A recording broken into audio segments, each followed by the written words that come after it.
تو میرا سوال یہ ہے کہ آپ اللہ تعالیٰ سے کون سی دعا کثرت سے کرتے ہیں؟ ساری دعائیں ہیں، جماعت کی ترقی کی دعائیں ہیں جو کثرت سے ہونی چاہیے، ٹھیک ہے؟ درود پڑھے، اللہ تعالیٰ سے دعا کرے، ذکر الہی کرے، جو موقع مختلف دنوں میں مختلف موقعوں پہ مختلف دعائیں یاد آ جاتی ہیں اور اسی دن پھر آدمی وہی پڑھتا رہتا ہے۔ بعض دفعہ اللہ تعالیٰ خود ہی تحریک پیدا کر دیتا ہے، یہ دعا کرو، یا زبان پہ جاری ہو جاتی ہیں دعائیں۔ تو بہرحال بنیادی طور پہ یہی ہے کہ جماعت کی ترقی کے لیے دعائیں کرنی چاہیے۔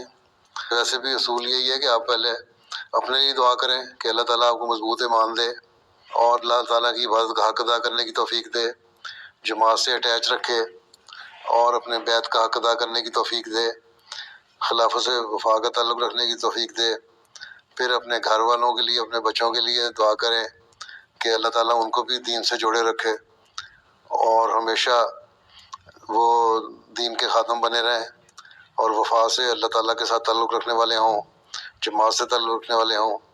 پھر اپنے معاشی حالات کے لیے بھی دعا کریں، پھر دنیا کی بہتری کے لیے بھی دعا کریں، ٹھیک ہے؟ تو بہت ساری دعائیں، پھر آہستہ آہستہ اس طرح سجدوں میں دعا کرو تو نمازیں ویسے ہی لمبی ہو جائیں گی، آپ کو نمازیں پڑھنے کا بھی مزہ آئے گا پھر، ٹھیک ہے؟